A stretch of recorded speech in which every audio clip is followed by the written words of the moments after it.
حبايبي الغاليين طلاب ثالثه اعدادي عاملين ايه؟ يا رب تكونوا بخير، وحشيني جدا. الحلقه دي يا شباب مهمه جدا جدا جدا. قبل ما نبدا بس يا ريت لايك كومنت كويس، عرف الناس بالحلقه دي يا شباب بالله عليكم. الناس اللي هي عندها مشاكل مش عارفين ازاي في الامتحان هيقفلوا الانجليش، مع ان في الاف يا شباب كل ترم بيقفلوا الامتحان. فساعتك اعمل لايك كومنت كويس، الحلقه تنتشر، وهقول لك دلوقتي ازاي تجيب ال 30 درجه في الامتحان لو انت عندك اي مشكله في اي سؤال. خلاص قبل ما نبدا بلاش تبخل علينا باللايك بالكومنت الكويس. يلا بينا نبدا.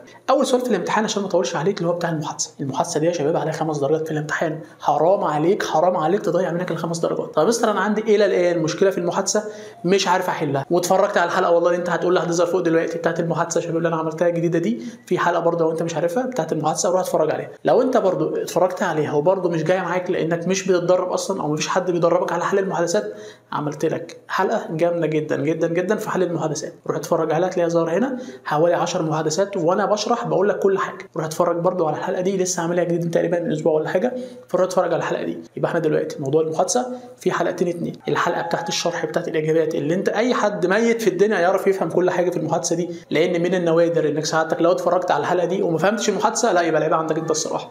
روح اتفرج عليها زي ما قلت لك. اما الحلقه الثانيه ال10 محادثات اللي انا حليتهم معاك اللي هم موجودين في الامتحان وقلت لك ازاي تحل برضه، واديتك تريكات واسرار كتير جدا قلت لك هتظهر فوق. وعلى فكره كل حاجه هقولها هسيبها لك برضه في اول كومنت عشان يعني انت ما تدورش كتير. خلي بالك يا مستر ما عنديش مشكله اصلا في المحادثه، انا عندي مشكله في السؤال الثاني في الامتحان اللي هو املا الفراغات. يعني هي الاثنين مش هسيبك. عملت لك حلقه جامده جدا جدا جدا في السؤال ده في الامتحان يا شباب، روحوا اتفرجوا عليه برضه هتلاقيها ظاهره هنا. في الحلقه دي شرحت لك ازاي تحل السؤال ده في الامتحان على الرغم ان هي ملهاش شرح، بس انا يعني عشان بحل امتحانات كتير سبت لك كل الافكار المهمه على طبق من فضه. روح اتفرج على الحلقه دي يا شباب مهمه جدا جدا جدا.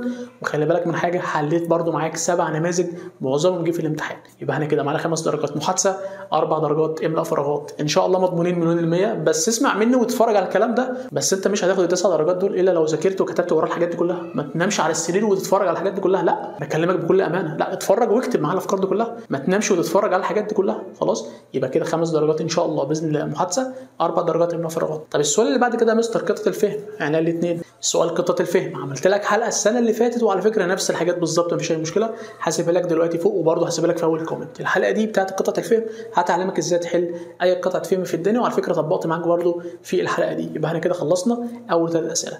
محادثه تمام جدا، املاء الفراغات الناس كانت خايفه منها جدا والحمد لله رب العالمين ظبطناها. وقطه الفهم على فكره سهله، بس سعادتك اهم حاجه افهم بس السؤال هو عايز منك ايه. وخلي بالك بقى وات دو يو ثينك، هاو دو يو ثينك، واي دو يو ثينك، الاسئله دي كلها يا شباب في الامتحان والله بتاعتك انت، يعني انت ممكن تكتب حاجه من عندك انت عادي مش مشكله. وخلي بالك سؤال السمرايز في الامتحان لخص الموضوع ده باسلوبك يا ابني، والله العظيم في الامتحان السؤال ده اللي بيغلط فيه ده بيكون ما حلش امتحانات اصلا قبل كده. يعني انت السؤال السمرايز ده الاسئله الشخصيه دو يو ثينك لو انت ضيعت منك السؤال ده في الامتحان تستاهل اللي يحصل فيك يا ابني. دي حاجات سهله، حاجات سؤال شخصي ليك انت، اكتب اي حاجه انت مقتنع بيها وهتلاقي صاحبك خلي بالك كاتب حاجه ثانيه، انتوا الاثنين صح ما تخافش. تمام كده. بعد كده سؤال الكلمات، وانا من مكان هذا بقول لسعادتك ما تهتمش بالكلمات كتير، ما تداش اكبر من حجمها لان اصلا عليها في الامتحان 3 درجات بس، كل سؤال عليه نص درجه، يعني انت ما تداش اكبر من حجمها. كده كده ان شاء الله في الامتحان هتيجي سهله. وانا كده كده حليت معاك حاجات كتير خلي بالك في الكلمات على مدار الترم، حليت معاك كلمات كتير جدا. خلي بالك الفتره اللي جايه هعمل لك حلقه كلمات بس، خلاص كده انتظر مني ان شاء الله الحلقه دي. بعد كده ابطال سؤال الجرامر في الامتحان، القواعد برضو هسيبها لك في اول كومنت بالترتيب، يونت 1 يونت 2 لحد الوحده السابعه، بالافكار الجامده جدا بتاعت الامتحان. احنا على السبوره مش بديك القاعده بس، ده انا بديك سؤال بالنص في الامتحان. خلاص هسيب لك كل حاجه في اول كومنت. وخلي بالك من حاجه عشان انت حبيب قلبي، هسيب لك برضو تحت 200 جمله قواعد اعلى المنهج كله مليون المية بالنص كده، اللي بيحط الامتحان بيجيب اصلا من الاسئله دي اللي هي جت معظمها في لون جمان، هسيبها لك برضو في اول كومنت تحت. يبقى القواعد المستر شرحها وعملت حلقه فيها 200 جمله على القواعد دي، هسيبها لك برضو في اول كومنت. يبقى انت دلوقتي القواعد دي في الامتحان 5 درجات ان شاء الله مضمونين برضو. اما سؤال الباراجراف يا شباب سعادتك لازم تكون اتمرنت عليه من بدري جدا. خلاص احنا الناس اللي كانوا معانا اونلاين لو انت معانا كده عارف ان احنا بنتمرن على الكلام ده من شهر 8. لو انت كنت معانا في شهر 8 او شهر 9 اتمرنا على الكلام ده لحد دلوقتي. لو انت متمرن على الكلام ده مع اي حد خلاص في الامتحان ما تقلقش، بس تكتب الزمن كويس، الزمن بتاعك يكون كويس، بلاش كل شويه تكرر الجمله، بلاش كل شويه كده تكتب حاجات صعبه تغير في الزمن زي ما قلت لك. لا اخر حاجه واهم حاجه لو سعادتك بتتفرج عليها دلوقتي قبل الامتحان مثلا ب 10 ايام ب9 ايام، ب7 ايام، سعادتك المذكره دي فيها كل حاجه في الامتحان من الاخر. السؤال الاول في الامتحان اللي هو المحادثه مكتوب فيها ازاي سعادتك بتحله، وفيها تقريبا 20 او 25 محادثه في الاول كده في وشك كده على طول. خلصت انت الكلام ده خلاص كده، انت كده ارتحت من موضوع المحادثه ده.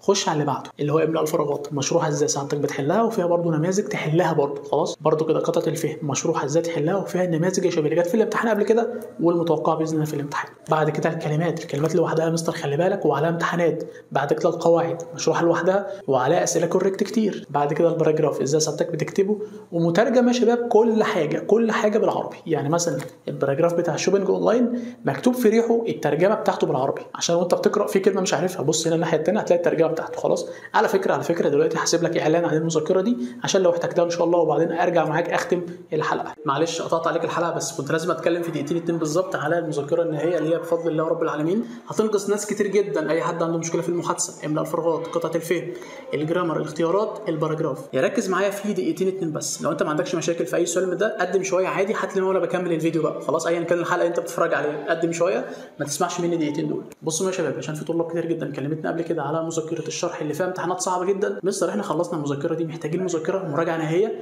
بتركز على كل سؤال لوحده. عملنا المذكره دي يا شباب، المذكره دي فيها كل سؤال لوحده. بالنسبه لسؤال المحادثه كاتب لك فيها كل حاجه، بالنسبه لموضوع السؤال، بالنسبه لموضوع الاجابه، بلس كمان نماذج امتحانات قبل كده تقريبا كل المحافظات. خلاص لما تحل كل الكلام ده خلاص اركن المحادثه على جنب. خش دلوقتي على قطعه املاء الفراغات، برضو مشروحه ازاي تحلها ومكتوب فيها نماذج امتحانات قبل كده. بعد كده قطعه الفهم وفيها تقريبا كل المحافظات. بعد كده الكلمات، اهم كلمات الوحده ونماذج جت قبل كده في الامتحان، كل ده محافظات، كله محافظات. برضو الجرامر، في جرامر اختياري وفي جرامر برضو تصحيح، كل ده جه برضو في الامتحانات من نماذج امتحانات يا شباب. بالنسبه لسؤال الباراجراف الناس كتير جدا بتخاف منه، مكتوب يا شباب فيه كل حاجه تقريبا في موضوع الباراجراف ومترجم بالعربي كمان، عشان ساعتك مش كل شويه تبحث على جوجل بقى على معنى الكلمه دي وكده، لا مكتوب كل حاجه قدامك عشان تنجز في الوقت. بعد كده في اخر المذكره امتحانات شامله برضو من المحافظات. لو انت حليت بقى المذكره دي كلها، يعني انت حليت المحافظات كلها وكتبت كل الافكار وكل حاجه، هو انت هتخاف من ايه في الامتحان؟ هي دي الفكره. بس خايف من ايه؟ الراجل في الامتحان مش هيجيب لك حاجه بره الحاجات دي، خلاص بقى هو هيكتب ايه تاني؟ فاهم حاجه؟ بس انت تحلها كلها. بس كده يا شباب، اللي محتاج المذكره يكلمني على رقم الواتس هقول له ازاي ياخدها مهما كان في اي حته في مصر. بس كده سعادتك دلوقتي ممكن تكمل الحلقه بتاعتك، وانا اسف ان انا قطعتك. زي ما انتوا شفتوا كده يا شباب موضوع المذكره، سعادتك لو محتاج المذكره دي بتكلمني على رقم الواتس ده. بس نصيحه من اخوك، ما تاخدهاش قبل الامتحان بيوم، لا مش هتعرف تخلصها. قبل الامتحان بيومين لا ما تاخدهاش برضه. لو قبل الامتحان باسبوع تمام، قبل الامتحان ب10 ايام يا سلام مفيش مشكله، اما قبل الامتحان بيوم او يومين مش هتلحق تخلصها، ما تاخدهاش. خلاص بس كده يا شباب، اي لينك انا اتكلمت عليه النهارده هسيبه لك تحت في اول كومنت، وطبعا انا قلت لك في حاجات بعض الفيديوهات هتظهر فوق لما انا كنت بشرح معاك. خلاص بتمنى ليكم في الامتحان تقفلوا وتجيبوا 30 درجه. وخلي بالك الفتره اللي جايه في حلقه كده الناس كتير جدا طلبتها بتاعه القواعد كلها في حلقه واحده، باذن الله ينتظر مني الحلقه دي. في اخر الحلقه بتمنى لكم كل التوفيق. كان معكم مستر محمود عبد العزيز، والسلام عليكم ورحمه الله وبركاته.